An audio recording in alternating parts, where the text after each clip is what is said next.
오늘의 사연 바로 시작하겠습니다. 안녕하세요. 오늘 들려드리려는 그 사건들을 겪은 지도 벌써 20년이 넘었네요. 하지만 아직도 어제 일처럼 생생한 그 일을 용기를 내어 여러분들에게 이야기해 드리려고 합니다. 제가 발랄한 여대생이었던 때의 이야기부터 시작해 볼게요. 고등학교를 졸업하고 들어간 대학, 그때만 해도 대학 캠퍼스는 낭만의 상징이었죠. 지금이야 남보다 뛰어나야 살아남는 절대적인 경쟁사회이지만 그때만 해도 대학 분위기가 지금만큼 살벌하지는 않았어요. 대학교 교직원으로 있는 친구의 이야기를 들어보니 그 극심한 경쟁을 어느 정도 짐작하겠더라고요. 법학 적성시험 같은 예전으로 말하자면 고시 수험서들이 새로 도서관에 들어오면 학생들은 자기만 아는 곳에 감추거나 대출에 가서 반납을 안 한다고 하더군요. 다른 경쟁자들이 보지 못하게 하려는 것이지요. 하지만 제가 대학을 다니던 90년대 초중반까지는 대학교가 그런 곳이 아니었어요. 저는 90년대 초반 학번이랍니다. 공부보다는 동아리 활동에 더 열심이지요. 그때만 해도 인터넷이라는 것이 무엇인지 사람들이 잘 몰랐고 조금 앞서 나간다는 사람들이 컴퓨터 통신을 통해 교류를 하고 있었어요. 하이텔이니 천리안이니 나우누리니 하는 당시로서는 첨단이었던 통신사들의 이름이 이젠 추억이 되었네요. 이런 시대의 대학을 다니던 저는 동아리 활동을 통해서 지금의 남편을 알게 되었답니다. 대학교 1학년 때 일이었지요. 아무것도 모를 때, 어쩌면 어린 나이였다고 할 수 있을 때 우리는 연애라는 것을 시작한 것이었어요. 우리는 학교에 잘 알려진 유명한 캠퍼스 커플이었지요. 남들이 보기에 우리는 아마도 닭살 돋게 하는 커플이었을 거예요. 그렇게 재미있는 동아리 활동에 좋아하는 남자친구까지 있었던 저의 대학 생활은 아무튼 즐거운 것이었답니다. 문제라면 전공 공부에 열심히 하지 않아 학점이 좀 안 좋았다는 것이었지만요. 그런데 그것은 지금은 제 남편이 된 남자친구도 마찬가지였어요. 저도 남자친구도 학점 때문에 아주 그럴듯한 회사에 취직하지는 못했답니다. 그래서 저는 규모가 작은 중소기업에 입사해서 회사 생활을 하게 되었죠. 남자친구도 역시 비슷한 환경의 회사에 취직했고요. 졸업해서도 우리 사이는 변함없이 지속되었고 알게 된 지 10년 만인 남편과 저의 나이 30대에 결혼하게 되었답니다. 정말 초장기 연애가 아닐 수 없었죠. 시댁 식구로는 시아버님과 시어머님, 그리고 남편의 남동생이 있었답니다. 오랜 연애를 해서인지 결혼을 할 무렵 시집이 결코 낯설지 않았어요. 연애 기간 동안 워낙 많이 드나들었고 시부모님 되실 분들도 대학교 시절 중반이 지나면서부터는 저를 며느리로 기정사실화하셨죠. 시부모님 되실 분들은 밝고 긍정적인 성격의 저를 마음에 들어 하셨고 우리 집에서도 남자친구를 마음에 들어 하셨어요. 옛날식으로 보자면 저는 마치 민며느리 같은 그런 존재였지요. 남편에게는 남동생이 하나 있었는데 우리가 연애를 시작할 당시 이제 14살인 중학생이었어요. 남편보다 6살이 아래인 동생이지요. 우리는 데이트할 때 어린 도련님을 많이 데리고 다녔답니다. 도련님도 어릴 때부터 저를 잘 따랐어요. 경치 좋은 산과 유원지 같은 곳에 데리고 다니면서 친해져서인지 저를 형수보다는 누나 정도로 알고 따랐죠. 실제로 처음에는 저를 누나라고 불렀어요. 우리가 결혼했을 때 도련님은 대학을 갓 졸업한 24살이었고요. 결혼하고 나서도 그 누나라는 호칭을 고치지 못해서 부모님께 걱정을 듣곤 할 정도로 저와 도련님 사이는 살가웠지요. 시집을 간 것이 아니라 친한 친구 집에 놀러 간 것 같았답니다. 누나, 엄마가 오늘 좀 왔다 가래요. 반찬거리 해 놓으셨다고 가지고 가라고요. 그러면 반드시 전화통 너머 시어머니의 걱정이 들리곤 했지요. 얘가 또 그러네. 이제 결혼했으니 형수라니까. 도대체 그 호칭은 언제 고칠 거냐? 남들이 보면 뭐라고 그런다. 그럴 때마다 도련님은 쑥스럽게 웃었고 사실 저도 형수라는 호칭보다는 누나라는 호칭에 더 익숙했답니다. 그렇게 우리는 서로와 서로의 집안에 대해서 속속들이 알고 결혼한 케이스였어요. 시아버님은 우리가 결혼할 당시 배달 직원 2명만을 두고 아주 작은 소매상을 운영하고 계셨죠. 겉으로 보기에 규모는 작아 보였지만 매출이 꽤 나오는 튼튼한 사업체였어요. 아버님이 20대부터 수십 년간 피땀 흘려 일해오신 알짜 회사였습니다. 그래서 같이 여러 번 사무실에 찾아가 뵙기도 했었어요. 그리고 조금씩 사무일 보는 일 정도를 도와드리기도 했답니다. 시아버님은 하시는 일에 열심이고 성실하셨으며 시어머님은 다정다감하고 자상한 분이셨답니다. 친구들은 결혼하고 나서 시집과 갈등을 많이 겪는다고 하던데 저는 이미 시집 식구들과 친해질 대로 친해진 상태였어요. 그리고 아직 도련님이 결혼하지 않아 집안에 하나밖에 없는 며느리로 그리고 하나밖에 없는 딸처럼 귀여움을 받으며 살았지요. 그런데 이렇게 평온한 집안에 한 가지 걱정거리가 생겼어요. 그간 너무 열심히 일해오신 탓이었는지 시아버님의 건강에 문제가 생긴 것이었답니다. 아버님은 우선 입맛을 잃으시더라고요. 아무것도 맛을 모르겠다고 하시면서 평상시에 드시던 진지의 반도 드시지 못하신다고 시어머니가 크게 걱정을 하셨죠. 네 아버지가 식사도 잘 못하시고 잠도 깊게 못 주무시니 일도 힘들어 하신단다. 걱정이 많구나. 너는 별일 없는 거지? 어머나, 큰일이네요, 어머니. 제가 아버님 입맛에 맞으실 만한 음식이라도 장만해 볼게요. 저는 친정 어머니에게서 배워 갈비찜을 맛있게 만들어 들고 시댁에 찾아갔지요. 시어머니는 그런 저를 무척이나 많이 칭찬하셨어요. 어떻게 이런 음식을 다 만들 줄 아니? 이건 만들기 쉬운 것이 아닌데. 고맙구나, 아가.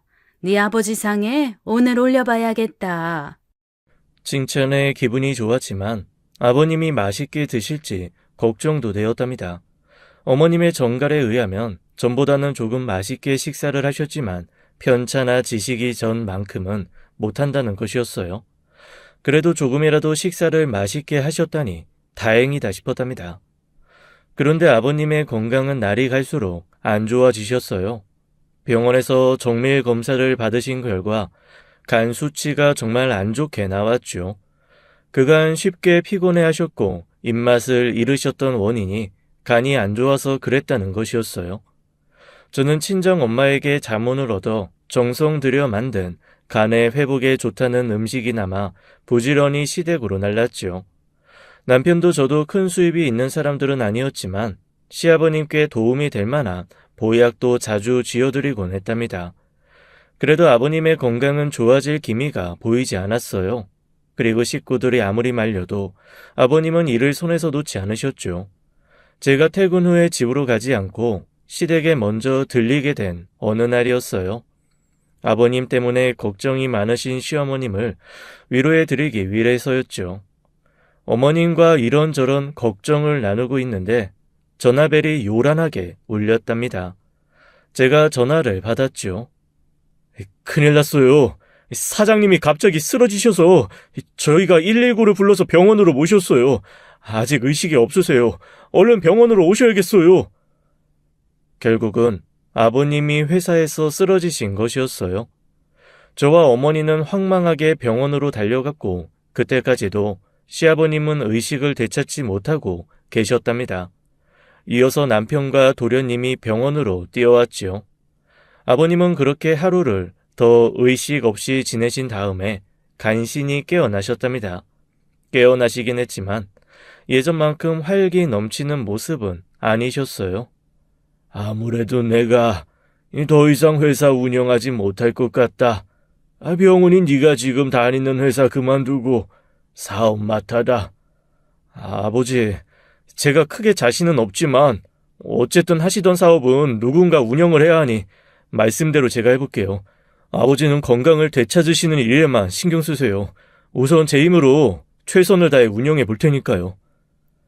남편은 다니던 회사의 사직서를 제출하고 바로 아버님의 사업체 일에 뛰어들었어요. 아버님의 건강 상태는 나와서 이것저것 가르쳐 주시고 인수인계를 해 주실 만한 상황이 아니셨지요. 여전히 퇴원하지 못하고 병원에 계신 상태였어요. 그래서 남편은 정말로 혼자 힘으로 아버님 회사 일을 배우고 운영해야 하는 처지에 놓이게 되었답니다. 정말 많이 고생이 되는 것 같았어요. 꼭두 새벽같이 출근해서는 오밤중이 되어서나 귀가하곤 했지요. 이러다가 남편도 쓰러지는 것이 아닐까 걱정이 될 정도로 힘들게 일에 매달리고 있었답니다. 이러다가 당신까지 건강 해치겠어. 그러면 우리 집안에 정말 큰일 난다는 거 잘 알지? 나야 아직 젊으니까 뭐 피곤하긴 하지만 금방 회복이 되지. 아버지가 걱정이지. 아버님 회사의 일은 여러 회사에 물건을 납품하는 것이었답니다.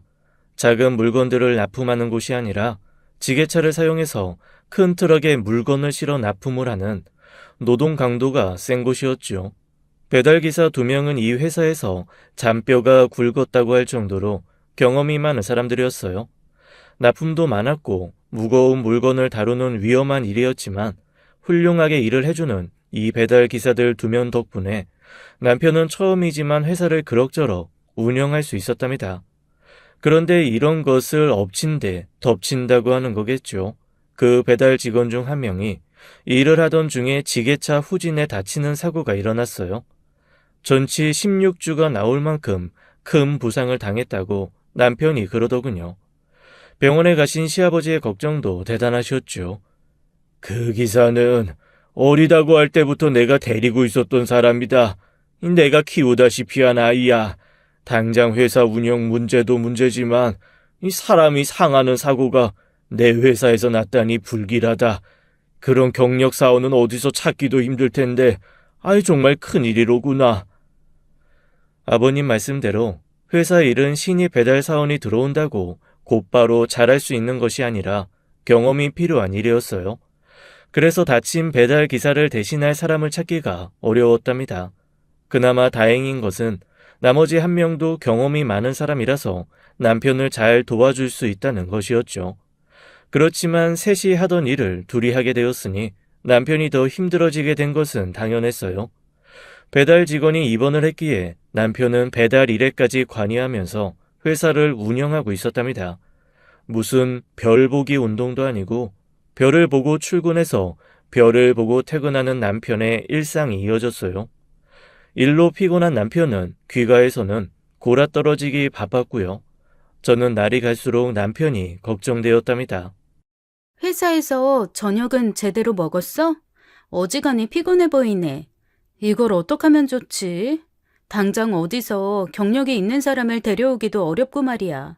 하는 일이 힘들다 보니까 아버지 방침대로 사온 밥은 정말 잘 먹이려고 하고 있지.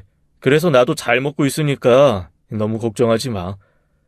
그런 남편의 뒷바라지를 위해서 저도 다니던 회사를 그만두었답니다. 아버님께서 한참 활기차게 운영하던 때만큼은 아니었지만 그래도 매출이 크게 줄지 않았고 이윤이 적지 않게 나고 있었죠. 2000년대 초 당시만 해도 간이세금 계산서가 통하던 시절이었어요. 신용카드 사용이 예전에 비해 많이 늘었다고는 하지만 시아버님의 회사가 속해 있는 업계에서는 현금 거래가 주를 이루고 있었답니다. 시아버님의 회사는 예전에 작은 사업체를 떠올리면 생각나는 그 이미지 딱 그대로였어요. 아버님이 쓰시던 작은 사무실에 현금을 보관하기 위한 금고가 있고 물건을 쌓아두기 위한 커다란 창고가 아래층에 있었죠. 물건을 납품하고 들어오는 현금을 모두 사무실 금고에 보관하고 있었고 시어머니가 이 현금을 받아서 은행에 입금하시곤 했어요. 혹시 90년대 초반에 대통령이 선포했었던 범죄와의 전쟁 기억하시나요? 살인 공장까지 만들어 놓고 부유한 사람들에 대한 증오를 표출했던 지존파 사건을 비롯해서 택시 기사가 승객을 연쇄살인하는 등 90년대 초중반 사회는 참 흉흉했고 그런 분위기가 90년대가 다 지나가도록 바뀌지 않았어요. 게다가 90년대를 거치는 10년 동안 한강 다리가 붕괴되는 등 예전에 지어진 건축물들이 연이어 무너지는 대형 사고들이 발생하기도 했죠. 2000년대 초가 되면서 세상이 마치 90년대를 기점으로 다른 세상이 된 것 같았답니다. 비록 80년대 말과 90년대 초에 정치적으로 불안했다고는 하지만 그래도 사람들 간에 인심이 좋았던 우리나라는 2000년대가 되면서 이웃끼리도 믿지 못하는 그런 사회가 되어 있었죠. 한국말보다는 영어를 잘해야 출세할 수 있었고 점점 나 말고 다른 사람보다 조금이라도 앞서 나가야 하는 무한 경쟁 사회로 돌입하고 있었어요. 이미 이전과는 달리 흉흉해진 세상에서 현금을 자주 들고 다니시는 시어머니를 식구들 모두가 걱정하고 있었어요. 저는 그래서 열심히 운전을 배워 한 번에 시험을 통과하고 면허를 땄답니다. 그리고 작은 승용차로 어머님을 모시고 다닐 수 있게 되었죠. 남편은 여전히 배달 일에까지 관여하고 있었고 그 밖에도 물건 정리 등 하루 종일 회사 일에 매달려서 정신이 없던 상황이었어요. 그날도 제가 차로 어머님을 모시고 사무실에 있는 현금을 가지러 갔었죠. 이게 웬일이냐? 여기 있어야 할 돈이 하나도 없어. 아가, 어서 와봐라. 어머나, 이게 어떻게 된 일이에요? 혹시 이 사람이 어머님을 대신해서 입금한 게 아닐까요? 그러지 않고서야 어떻게 이렇게 돈이 다 없어질 수 있어요? 어머니와 저는 금고가 비어 있는 것을 보고 정말 깜짝 놀랐고 남편이 들어오자마자 입금을 먼저 했는지를 물어보았답니다. 그런데 놀라는 것은 남편도 마찬가지였어요. 남편과 함께 배달을 나갔던 도련님도 놀라서 얼굴이 하얗게 질렀죠. 제가 분명히 제 손으로 돈을 받아서 금고에 넣었어요. 동생이 배달 가기 전에 사무실 잠그고 마무리 단단히 해두었고요. 분명히 금고를 잠가두었고 그 이상 손을 댄 적이 없어요. 얼른 경찰에 신고부터 해야겠어요. 없어진 돈은 1,000만 원이 넘는 당시 돈으로는 큰 금액이었어요. 곧 경찰이 출동했지요. 경찰은 우리에게 이것저것 정황을 물었고 이어서 사무실 구석구석 조사하기 시작했답니다. 그런데 경찰이 놀라운 사실 하나를 발견했다는 것이었어요. CCTV가 꺼져 있습니다. 혹시 사장님이나 다른 분들이 끄신 일 있나요? 아니요.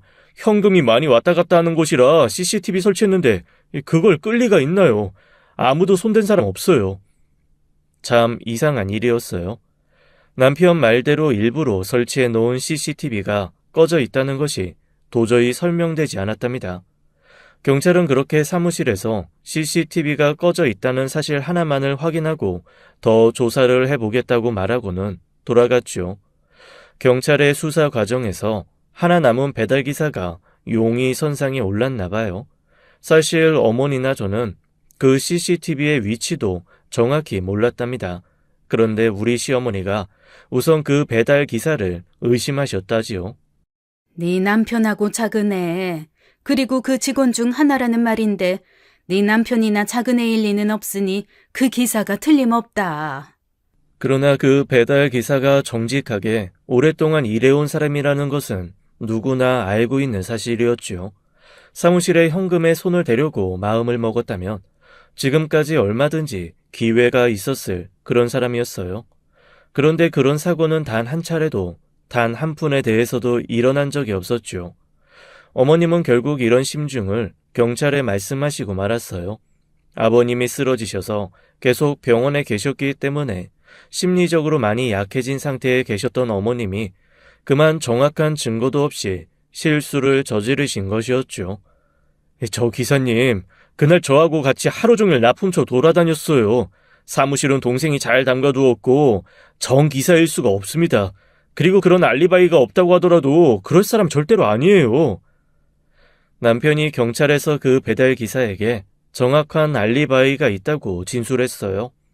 어머니는 그 알리바이를 들으시고 나서도 여전히 그 직원이 수상하다고 하셨죠. 어머니가 정말 마음이 많이 약해지신 것 같았어요. 억지를 쓰시거나 함부로 판단을 하는 분이 아니셨거든요. 그 직원은 남편의 진술로 혐의를 벗었지만 우리에게 문제는 그 다음에 일어났죠. 저희 회사에서 10년이 넘은 사람이에요. 그동안 사고 한 번 없이 일해왔습니다. 그런데 그런 저를 근거도 없이 의심하시다니 지난 10년을 헛살아온 것 같네요. 저 바로 사직하겠습니다. 더 이상 여기서 일할 의미를 못 찾겠어요. 정 기사님, 어머니가 아버지 일로 마음이 약해지셔서 하신 말씀이에요. 정 기사님 말처럼 한두 해도 아니고 여기서 10년이 넘었는데 가족 같은 사람이 한 말을 가지고 뭘 그렇게 신경을 써요. 그만두겠다는 말은 안 들은 걸로 할게요. 아니요, 사장님. 저 정말 억울해서도 여기 못 있겠습니다. 그동안 감사했어요. 앞으로도 번창하십시오. 남편의 절실한 만류를 뿌리치고 그 직원은 자리를 박차고 나갔답니다. 그 바람에 더 죽어나게 생긴 것은 남편이었어요. 남편은 이제 혼자서 회사 일을 모두 처리해야 하는 처지가 되고 말았죠. 이 얘기를 제가 시어머니에게 전해드렸어요. 시어머니는 그래도 며칠간 그 직원이 수상하다는 의심을 그만두지 않으시더라고요. 그런데 알리바이가 너무나 정확했지요. 결국 어머니도 그 기사에 대한 의심을 거두시는 수밖에 없었답니다. 당장 단신 아들이 힘들어 죽게 생긴 상황이었어요. 어머니가 그 기사에게 직접 찾아가서 빌다시피 사과를 하셨지요. 정 기사, 내가 이제 정말 늙은 모양이에요. 다른 사람도 아닌 정 기사를 의심하다니. 그저 나이 먹은 사람이 실수한 거라고 생각하고 잊어버려요. 내가 어떻게 사죄를 해야 우리 정 기사 마음이 풀리려나. 얼마나 기분이 나빴던지 그 기사가 처음에 어머니를 보고 그냥 돌아앉더라는 것이었어요. 어머니는 며칠 지나서 그 기사에게 다시 찾아가 사과를 하셨답니다. 그렇게 해서 화가 어느 정도 풀린 그 직원을 간신히 회사로 복귀시킬 수 있었죠. 배달 기사가 다시 돌아온 것은 정말 다행스러운 일이었지만 1,000만 원이 넘는 돈을 도둑질해 간 범인은 결국 잡지 못하고 말았어요. 그것은 그대로 회사의 손실로 돌아왔고요. 시아버님은 여전히 병원에 계셨고 비록 그 기사에게 가서 사과를 하고 복귀시키기는 하셨지만 어머니도 많이 약해지신 상태였어요. 거기에 남편은 힘겹게 사업을 운영하고 있었고 정말 우리 가족은 이래저래 마음이 심란했답니다. 사무실에 이중 잠금 장치를 하고 CCTV도 다른 방향까지 볼 수 있도록 여러 대를 다시 설치했어요. 인심 좋고 가족적이었던 옛날의 분위기는 우리 회사에서도 깨어지고 있었어요. 남편이나 직원이나 아침에 출근해서 사무실에 이상이 있는지 면밀하게 체크를 하고 또 예전보다 몇 배 조심해서 사무실을 잠가두는 등 외주를 타는 불안하게 회사를 운영하고 있었죠. 그러던 중 또 우리를 기절초풍하게 할 만한 사건이 이번에는 다른 곳도 아닌 집안에서 발생했어요. 아가, 큰일 났다. 얼른 좀 이리 오려무나. 나 무서워서 집에도 못 있겠다. 내가 가지고 있던 폐물이 모두 없어졌구나. 시어머니의 다급한 목소리가 전화를 통해 들려왔죠. 사무실에서의 현금 도난 사건이 발생한 지 약 3개월 후의 일이었어요. 시아버님이 입원해 계셨던 병원에 있던 저는 한달음에 시댁으로 달려갔지요. 이어서 남편이 뛰어들어왔어요. 그리고 하루 종일 저와 함께 병원에 머물다가 취업시험 준비 때문에 잠깐 도서관에 갔던 도련님이 득달같이 다시 달려왔지요. 그게 어떤 것들인데? 네 아버지가 결혼 기념일마다 선물해 주신 것들을 차곡차곡 모아놓은 것들이었어. 내가 죽기 전에 아기 너한테 물려주려고 더 곱게 간직했었고. 아이고, 우리 집에 이게 웬일이냐. 돈으로 환산해도 적지 않은 보석들이었어요. 그러나 어머니는 돈도 돈이지만 그 폐물들에 담긴 의미 때문에 더욱 속상해하고 계셨답니다. 마치 주변 사람 누가 죽기라도 한 듯이 어머님은 통곡을 하셨죠. 정신을 수습하지 못하시는 어머님을 대신해 제가 경찰에 신고를 했고 경찰이 곧 우리 시댁으로 출동했어요. 외부에서 침입한 흔적은 찾지 못했습니다. 아무래도 장물애비들을 조사해서 범인을 찾는 쪽이 빠르겠어요. 범인은 어쨌든 그것들을 팔아 현금으로 만들려고 할 테니까요. 경찰은 지난번 사무실 사건에 이어서 이번 사건에서도 그다지 믿음직한 모습을 보여주지 못했어요.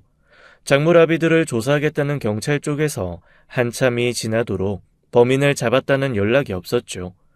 결국 경찰은 이전 사건에서도 이 사건에서도 알아낸 것이 거의 없었어요. 경찰 수사도 믿지 못하게 된 상황. 얼마나 속이 상하셨던지 어머니께서 몸져 누우셨답니다. 이렇게 되자 저 또한 정신없이 바빠지게 되었죠. 병원에 계신 시아버지와 집에 누워 계신 시어머니 모두를 돌봐드려야 했으니까요. 몸에 좋다는 음식을 만들어서 병원과 시댁을 왔다 갔다 했어요. 이번에는 어머님이 거의 입맛을 잃으셨죠. 며느리가 정성스럽게 만들어간 음식이니 반가워하시는 것 같았지만 예전처럼 맛있게 드시지는 못하셨답니다. 그리고 그 폐물 때문에 계속 속상해하셨죠. 진작 너희 결혼식 끝나자마자 물려주고 말 것을. 아가, 너한테 물려주려고 했던 것들은 내가 어떻게든지 대신할 것들을 마련해서 최대한 빨리 만들어주마. 어머니, 말씀만으로 받은 것이나 다름없어요. 제발 폐물에 대해서 조금이라도 잊으시고 우선 식사부터 잘하셔야죠. 어머니마저 이러시면 저희들은 어떡해요. 그래, 내가 정신을 차려야지. 그런데 이젠 나이가 들어서 그런지 몸이나 마음이나 말을 잘 안 듣는구나. 아기 네가 아버지와 나 양쪽으로 다니면서 고생이 많다. 어머니는 오히려 저를 걱정하셨지만 어쨌든 이젠 아주 팔팔한 젊은 연세에 계신 분들이기 아니었기에 두 분이 정말 걱정되지 않을 수 없었어요. 거기에 남편은 남편대로 도난 사건으로 인한 손실을 메꾸기 위해서 더 바쁘게 일에 매달렸고요. 그런데 어쨌든 제 정성이 통했는지 어머님이 약 2개월 정도 앓으시고는 정신을 수습하셨지요. 그동안 누구라 할 것 없이 너무나 정신없이 살아온 우리 가족. 그래도 어머님이 일어나셨고 병원에서 시아버님의 간 수치가 거의 정상 쪽에 가깝게 내려왔다는 소식도 들을 수 있었답니다. 이제 숨통이 좀 트이네. 네가 정말 양쪽으로 다니면서 고생 많이 했다. 음식 좀 장만해서 오랜만에 식구들 모여 밥 한 끼 하는 거 어떨까? 남편도 이제 조금 정신이 나는지 가족들이 모두 모이는 식사 자리를 제안했지요. 그래서 음식을 좀 마련해서 남편과 제가 살고 있는 집에 식구들이 모두 모여서 저녁을 먹기로 했었답니다. 우리가 살고 있던 집은 상가가 들어서 있는 크지 않은 건물 3층에 위치한 전셋집이었어요. 제가 혼자 준비해야겠다고 말씀드렸는데도 어머니가 음식 준비를 같이 해주시겠다고 굳이 오시더라고요. 남편은 그날 오전 근무만 하고 퇴근한다고 했고 도련님도 일찍 우리 집으로 왔지요. 장을 보기 위해 시어머니와 저는 대형 마트로 가고 도련님은 아침부터 배가 살살 아팠다고 하면서 집에 남아 있었어요. 우리 고부는 오랜만에 걱정을 조금 털고 마트를 재미있게 돌아다녔답니다.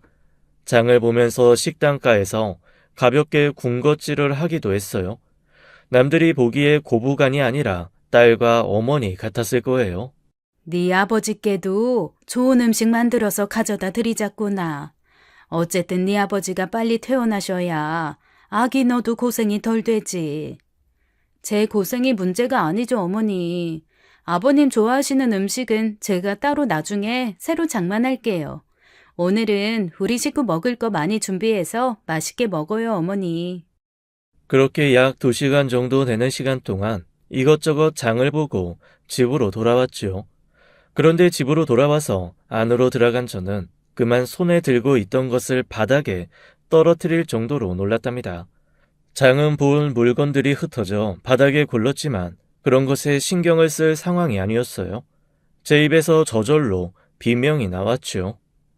어머니, 도련님이 다친 것 같아요. 어떡하면 좋아요, 어머니? 얼른 들어와 보세요. 뭐? 작은 애가 다쳐? 도대체 이게 또 무슨 일이냐? 집안은 그야말로 난장판이 되어 있었답니다. 그런데 그것보다 저와 어머니가 더 놀란 것은 도련님이 코피를 흘리며 바닥에 쓰러져 있었기 때문이었어요. 어머니가 급히 도련님을 일으키셨고 정신 차리라며 찬물을 먹게 하셨죠. 도련님은 얼마간 시간이 지난 후 정신을 차리더군요. 세훈아, 어디 더 다친 데는 없니? 이게 도대체 어떻게 된 일이냐? 우리가 나간 사이에 도대체 무슨 일이 있었니? 다친 도련님이 힘겹게 무슨 일이 일었는지 이야기해 주었어요. 엄마랑 형수님이 나간 다음에 바로 초인종이 울리더라고요.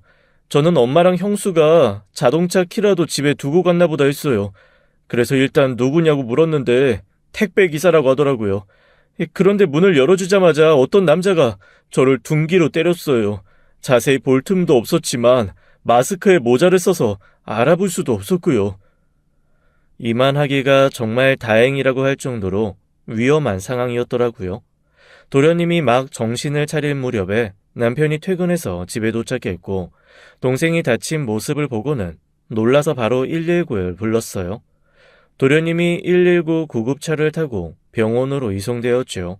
병원에서 머리에 큰 혹이 생긴 것 말고는 다른 이상이 없다는 말을 듣고 우리 가족은 간신히 정신을 차릴 수 있었답니다. 이 정도면 강력 사건인데 이 건물이 오래된 건물이라서 CCTV도 없잖아. 이번에도 경찰을 불러봤자 할 것 같은데 그래도 신고는 해야겠지. 그나저나 이 일은 아버지한테는 말씀드리지 말자고요.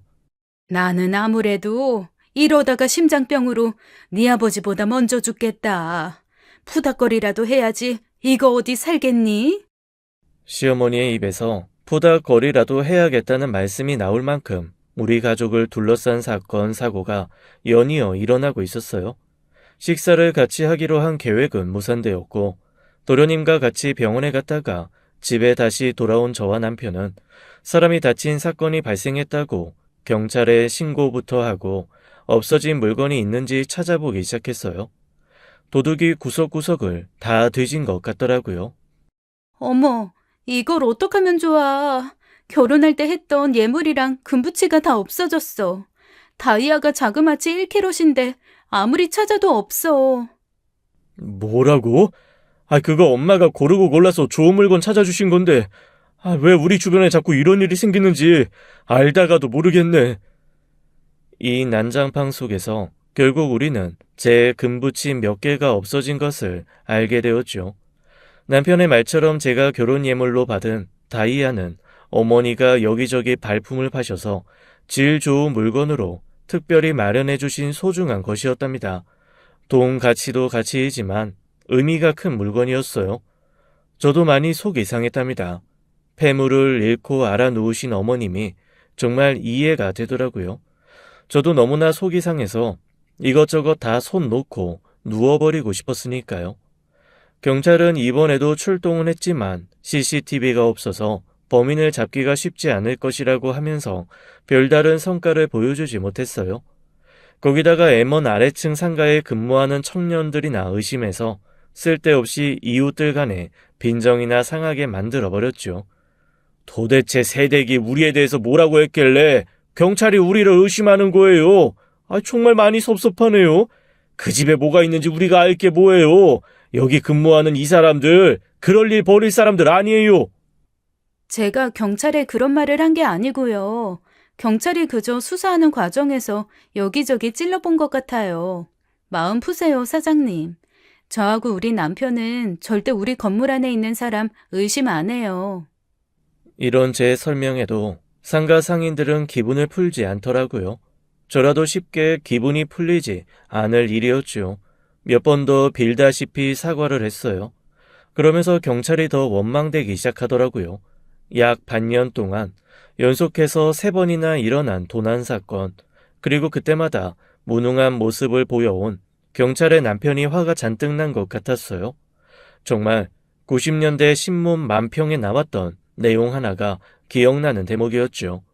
범죄와의 전쟁을 대통령이 선포하고 나서 실린 유명한 만평이었어요. 만화에서 경찰은 여러분과 3분 거리에 있습니다. 라고 경찰 복장을 한 사람이 자신있게 말하는 그림이 신문에 실렸죠. 그런데 바로 그 옆에서 복면을 한 범죄자가 우리는 국민과 2분 거리에 있습니다. 라고 말하는 웃지 못할 내용의 만평이었어요. 아마도 기억하시는 분들이 많으시리라고 믿어요. 이 만평이 그렇게 실감 날 수가 없더라고요. 도대체 경찰이 뭐 하는 겁니까? 이거 어디 국민이 안심하고 살겠습니까? 벌써 사건이 3번째인데 작은 단서 하나도 제시하지 못하셨잖아요. 정말 범죄자가 2분 거리에 있는데 경찰은 3분 거리에 계시네요. 쓸데없는 사람이나 의심하고 다니셔서 이웃 간에 분란이나 만드시고 말이에요. 남편이 그 만평에 빗대어 경찰을 비꼬아 비난했지요. 저희도 최선 다하고 있으니까 일단 경찰을 믿으세요. 국민이 경찰을 믿어주셔야죠. 그래야 저희도 보람을 가지고 일을 하지 않겠습니까? 경찰은 이런 말을 남기고 이번에도 아무 단서도 찾지 못한 채 가버렸답니다. 시아버지의 간 수치가 떨어지고 어머니도 어느 정도 정신을 수습하셔서 다행이다 싶었던 와중에 일어난 일이었어요. 이 일은 더구나 사람까지 상한 일이었기에 우리 가족을 더 우울한 분위기로 몰아넣었답니다. 아버님이 여전히 병원에 계신 와중에 도련님 머리에 생긴 혹이 너무 크니 며칠 병원에서 경과를 보는 것이 좋다고 해서 도련님마저 병원에 입원하게 되었어요. 시어머니와 남편 그리고 제가 모여서 머리를 맞댔지만 무슨 뾰족한 수가 있겠어요. 그냥 한숨과 신세 한탄만 나을 뿐이었죠. 그런데 시어머니가 먼저 사건보다 이번 사건으로 더욱 충격을 받으신 것 같았답니다. 갑자기 정말 얼토당토 않는 말씀까지 하시는 것이었어요. 아무래도 이런 짓들을 한 사람이 둘째 아이 같다. 사무실 금고를 아무나 연다니? 비밀번호를 알아야 여는 것 아니냐. 그리고 내 패물만 해도 그렇다. 절대 찾지 못할 곳에 잘 숨겨뒀는데 도둑이 그걸 찾았다는 건 말이 안 돼. 아기 너도 결혼 예물을 아무데나 두지는 않았을 것 아니냐. 엄마, 정신 차리세요. 엄마까지 왜 이러세요, 정말. 사무실이 털렸을 때도 정 기사를 근거도 없이 의심하셔서 난리만 났었잖아요. 동생은 사무실에서 돈이 없어지던 날 저하고 정 기사하고 같이 하루 종일 배달 다녔어요. 그리고 어머니 패물 없어졌을 때 도련님은 하루를 온통 저하고 같이 아버님 계신 병원에 있었어요. 그리고 이번에는 도둑에게 얻어맞은 피해자가 바로 도련님이잖아요. 어머니, 마음 좀 가라앉히세요. 어머니마저 마음 약해지시면 정말 큰일 나요. 다음 순간 어머님이 갑자기 큰 소리를 내시며 울기 시작하셨어요. 내가 이제 완전히 늙었나 보다. 지난번 정기 사건도 있고 한데 이제는 하다 아들까지 의심하고 있으니 이 정신을 어떻게 한단 말이냐. 아무래도 나도 병원을 좀 가봐야겠다. 정말 이 이야기를 도련님이 들을 수 없었다는 것이 그렇게 다행일 수 없었답니다. 남편과 저는 정성을 다해서 시어머님을 위로해 드리면서 안심하시도록 했어요. 어머니, 계속되는 사건이라 경찰이 어쨌든 신경을 곤두세우고 있으니까 조만간 무슨 연락이라도 있겠죠. 어머니, 제발 조금이라도 마음 편히 하세요. 어머니는 도련님을 의심한 것에 대해서 울면서 후회를 하셨죠. 그런데 이렇게 불안한 나날이 흐르던 중 우리 식구들을 기쁘게 할 일이 하나 생겼어요. 처음에는 이것도 좋은 일이 아니라 큰 일이 난 줄 알았지만요. 어느 날부터 제 몸에 감기 기운이 있으면서 입맛도 떨어지고 구토 증세가 계속되었죠. 남편과 저는 처음에 크게 걱정을 했어요. 가뜩이나 나쁜 일만 계속되다 보니까 좋은 쪽으로 생각을 못했던 거죠. 친정 엄마와 의논을 했어요. 그간 시집에서 일어난 연이은 사건들로 인해서 친정에서도 걱정이 대단하셨답니다. 시아버지가 계신 병원으로 문병도 자주 와주셨고 친정 엄마가 시어머니를 직접 찾아오셔서 위로를 하시곤 했었죠. 그런데 친정 엄마가 의외의 말씀을 하셨어요. 예, 이거 나쁜 일 아닌 것 같다. 나하고 같이 병원에 가보자. 아무래도 애가 들어선 것 같아. 엄마는 저를 끌다시피 산부인과에 데리고 가셨어요. 거기서 임신 3개월째에 접어들었다는 이야기를 들을 수 있었죠. 남편이 우선 크게 기뻐했고 곧바로 시댁에 이야기를 전했답니다. 하늘이 우리 집을 버리지 않으시나 보다. 이 와중에 이렇게 기쁜 소식을 전해주시니 말이다. 아기 네가 우리 집 보물이다. 보물이야. 정말 고맙구나 아가. 시아버지께도 연락을 드렸고 아버님도 시어머니처럼 제게 많이 고마워하셨어요. 나 그럼 이제 삼촌 되는 거예요? 조카가 생긴단 말이죠? 진짜 기대되네요. 일찍부터 데리고 다니면서 큰 그릇을 만들게. 기왕이면 사내 아이면 좋겠다. 도련님도 그간이 나쁜 일을 잠시나마 잊고 평상시 도련님의 성격대로 천진하게 말했답니다.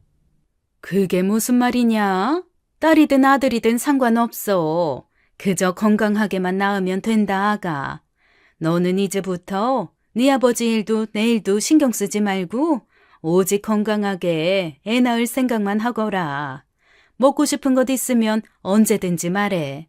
내가 세상을 다 뒤져서라도 구해다 먹일 테니까. 제가 그나마 가족들을 조금이나마 기쁘게 했다는 생각에 저도 마음이 들떴답니다. 그렇게 한동안 우리 식구들의 관심이 저에게로 쏠리면서 나쁜 일들도 조금씩 잊혀지고 있었어요. 남편이 몸을 돌보지 않고 열심히 일한 덕분에 회사는 거의 아버님이 계신 때처럼 잘 되고 있었죠. 다쳐서 일을 쉬고 있었던 기사도 치료와 요양을 거치고 복귀했고요. 처음에는 제 입덧이 심해서 가족들 모두 걱정을 했더랬어요. 그런데 입덧이 길게 가지 않더라고요. 뱃속에 있는 꼬맹이도 우리 식구가 안 좋은 상황에 있다는 것을 마치 알았다는 듯이 한 달 정도의 심한 입덧 끝에 제 상태는 안정이 되었죠. 어머니 말씀대로 무엇이든 잘 먹으려고 했고 운동도 열심히 했답니다. 비록 그동안 사고는 있었지만 이런 식으로 얼마간 시간이 지나서 아이까지 태어난다면 저와 시댁은 예전으로 돌아갈 수 있을 것 같았어요. 그렇게 제 입덧이 잦아질 무렵 드디어 경찰로부터 희망적인 전화를 받았답니다. 나와 보셔야겠습니다. 드디어 범인 잡은 것 같아요. 시어머니와 남편이 저더러 임신한 상태이니 집에 남으라고 했지만 저는 같이 가고 싶다고 고집했어요. 사실 그동안 경찰이 벌이고 있다는 그 수사라는 것에 대해서 우리 가족은 거의 포기하고 있었죠. 그도 그럴 것이 3번이나 계속되는 사건 동안 작은 단서 하나도 찾지 못하고 쓸데없이 이웃 간에 불신만 조장했으니까요. 그런데 범인을 잡았다니 정말 놀라운 일이 아닐 수 없었답니다. 그런데 경찰서에 도착한 우리 가족은 그만 기쁘다가 말았답니다. 경찰이 또 엉뚱한 사람을 붙잡고 의심을 하는 것 같았거든요. 경찰이 잡았다던 그 범인은 다름 아닌 도련님과 제일 친한 친구였으니까요. 정말 하다 너무하시네요. 이렇게 또 불신을 조장하시려는 거예요? 저와 어머니도 경찰에 항의를 했죠. 이 사람은 우리가 어릴 때부터 알고 있는 사람이에요. 우리 도련님이나 마찬가지인 사람이라고요. 지난번에는 이웃 상인들을 의심하시더니만 이번에는 도련님 친구인가요? 도대체 뭐 하시는 거예요? 어머니도 한 말씀 하셨죠. 범인을 잡았다고 해서 달려왔더니 이젠 아들 같은 아들 친구냐고요. 그런데 더 기가 막힌 것은 경찰이 범인이라고 지목한 도련님의 친구 옆에 도련님까지 앉아 있다는 것이었죠. 놀랍게도 도련님이 중요한 용의자라고 경찰이 우리에게 말해 주었어요. 우리 가족들은 그야말로 한 목소리로 악을 쓰다시피 경찰에 항의를 했죠. 가족의 지인뿐 아니라 가족까지 의심하시는 거예요? 이거 정말 왜 이러십니까? 차라리 손을 떼세요. 지금까지 일어난 일 그냥 우리가 잊어버리고 말 테니까요. 장물합의 통해서 범인을 찾아보겠다고 말씀드리지 않습니까? 거기서 성과가 나왔어요. 작물을 팔려고 했던 사람이 다름 아닌 바로 작은 아드님 친구예요. 그럴 리가 없어요. 얘는 내 동생이나 마찬가지예요. 어릴 때부터 보고 자란 반듯한 아이라고요. 뭘 또 잘못 아시고 이러시는지 모르겠네요. 얘 보내주세요. 저희도 동생 데리고 가보겠습니다. 그렇게 안 됩니다. 지금 가장 유력한 용의자들이고 친구라는 이 사람의 자백도 있어요. 자백? 그렇다면 도련님의 친한 친구가 이 사건에 정말 관련이 있다는 것일까요? 3번에 걸친 사건이 모두 외부인의 소행 같지 않더군요. 첫 번째 사건에서는 금고의 비밀번호 때문에 미심쩍었고, 2번째 사건에서는 폐물이 있었다는 장소가 정말로 가족 아니면 모를 깊숙한 곳이더군요. 우리가 헷갈렸던 게 3번째 사건 때문이었어요. 둘째 아드님이 바로 피해자였기 때문이고 실제로 부상도 입었으니까요. 우리는 경찰이 말하는 3번째 사건의 결과를 가지고 항의를 했죠. 그럼 이 친구가 친구인 제 동생을 때리고 물건을 훔쳤다는 건가요? 그렇다면 제 동생은 도대체 이 사건과 어떤 관련이 있다는 겁니까? 이미 동생 친구의 자세한 자백이 있었습니다. 설명해 드릴 테니까 진정들 하시고 자리 잡고 앉으세요. 경찰의 설명은 우선 작물을 추적하면서 어머니와 제 폐물을 팔려고 시도했던 사람의 신원을 확보했다고 했어요. 그 사람이 바로 우리 도련님의 친구였다더군요. 연행해서 몇 마디 치조하자마자 자백이 나오기 시작하더군요. 놀라지 마십시오. 이 사건들을 모두 계획하고 실행에 옮기도록 한 사람이 바로 사장님의 동생 되시는 이 댁의 작은 아드님입니다. 저는 이 말을 순간적으로 눈앞이 캄캄해지는 현기증을 느꼈죠. 임산부인 저의 건강을 온 식구가 걱정했어요. 그렇지만 저는 곧 마음을 가다듬고 설명을 다 듣겠다고 했지요. 어머니와 남편이 저더러 먼저 집에 들어가라고 했지만 자세한 내막을 알기 전에는 집으로 갈 수가 없었어요. 사장님, 동생분께서 도박 빚에 시달리고 있었다는 사실은 짐작 못하셨겠죠. 저희는 외부인의 소행이 아니라고 생각을 하면서도 동생분의 주변을 조사해봤습니다. 그러다가 도박에 손을 대고 있었다는 것을 알게 되었고 막대한 도박 빚을 지고 있다는 사실까지 알아냈습니다.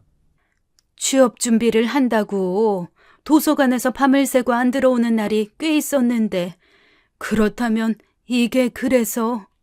경찰은 수험 준비 때문이 아니라 도박 때문에 외박이 잦은 것이었다고 설명했죠. 저는 도무지 이 사실을 믿을 수 없었답니다. 세상에 그렇게도 천진하고 착한 우리 도련님이 도박에 빠져 있었다니요. 세훈이, 네가 정말 도박에 빠져서 집안 물건에 손을 댔단 말이야? 네가 직접 말해봐. 네 입으로 직접 말하는 게 아니라면 우리는 어떤 말도 못 믿겠으니까. 정말로 의외로 도련님이 아무런 부인도 시인도 없이 입을 다물고 있더라고요. 남편이 다음 순간 도련님의 뺨을 힘껏 갈겼어요. 제가 그런 남편을 말렸죠. 아직 자세한 설명을 듣지 못했어.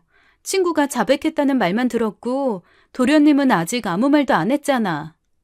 사무실 현금 도난 사건에서 CCTV 건드릴 수 있는 사람이 당시에는 2사람뿐이라고 했었죠. 그렇지만 한 사람이 누락되어 있었어요. 바로 사장님 동생이요. 설명이 계속될수록 점점 충격적인 사실들이 드러나고 있었어요. 다음 순간 시어머님의 오열이 터져나왔죠. 내가 세훈이를 잠깐 의심하는 말을 했다만 그건 내가 정신이 나가서 떠든 망령조에 가까운 말이었어. 그런데 이게 무슨 일이냐. 아이고, 우리 집안은 이제 망했구나, 망했어. 정리해서 설명해 드리겠습니다. 작은 아드님이 도박에 손을 대면서 큰 도박 빚을 졌습니다. 그 때문에 집안 물건부터 손을 대기 시작했어요. 사무실에 늘 현금이 있다는 걸 작은 아드님은 잘 알고 있었습니다. 잠깐만요. 그날 도련님은 하루 종일 남편이랑 외부 배달을 나가 있었어요. 알리바이가 분명한데요. 이 댁 작은 아들이 제일 마지막에 사무실을 떠났죠. 미리 CCTV를 끄고 나간 겁니다. 그리고 친구에게 비밀번호 알려주고 현금을 훔치게 한 거죠. 저희는 첫 번째 사건부터 작은 아드님을 의심했었습니다. 어머님이 폐물을 숨겨두신 곳은 가족이 아니라면 알 수 없는 곳이었습니다.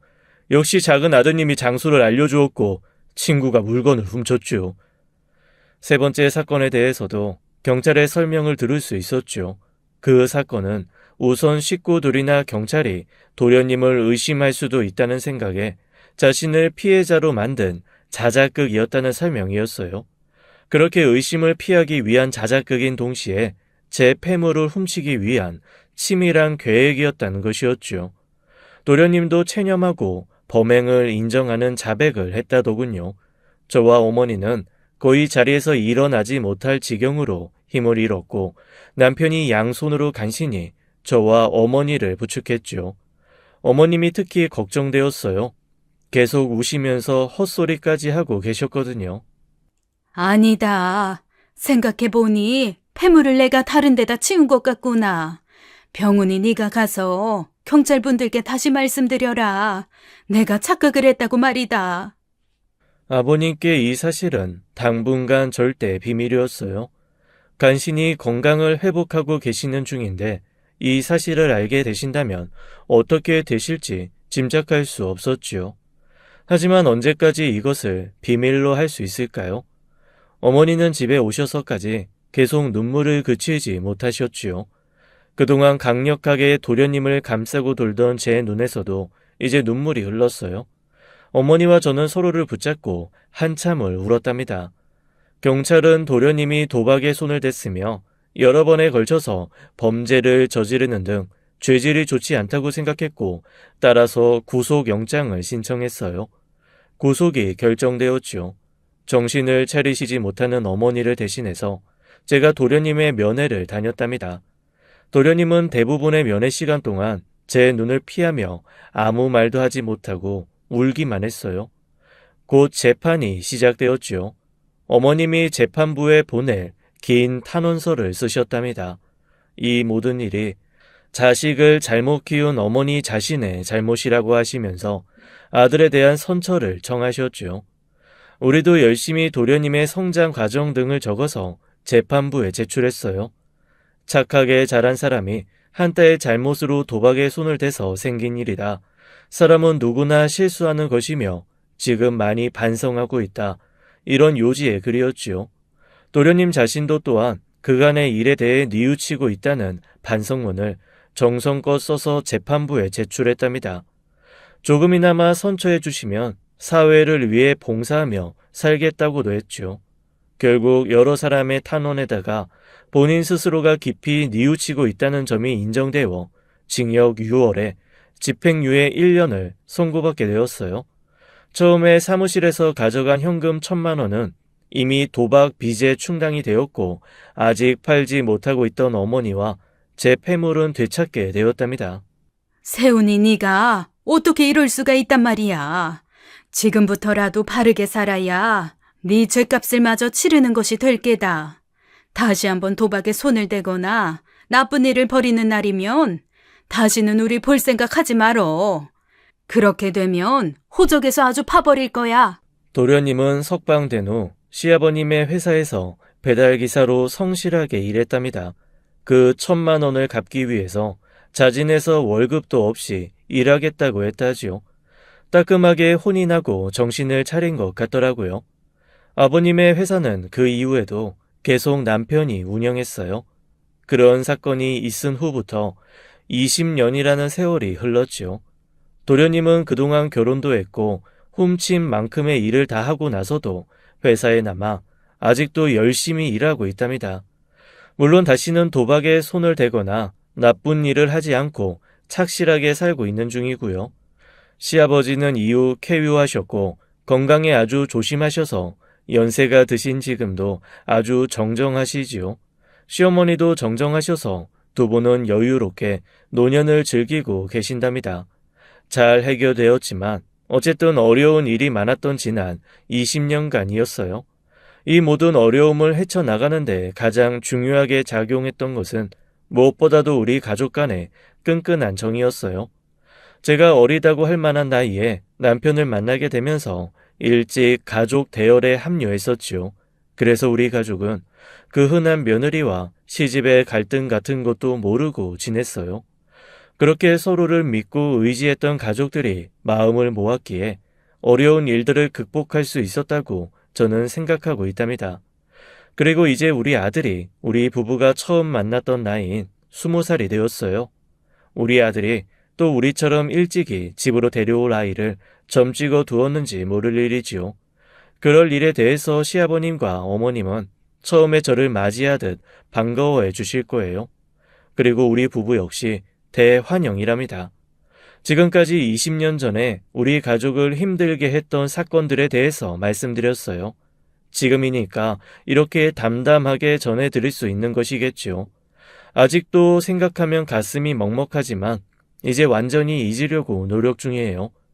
아들이 며느리 될 아이를 데려오고 이어서 손주를 보고 이렇게 기쁜 일들이 계속되면 이 어려웠던 사건들을 잊는데 큰 도움이 되겠죠.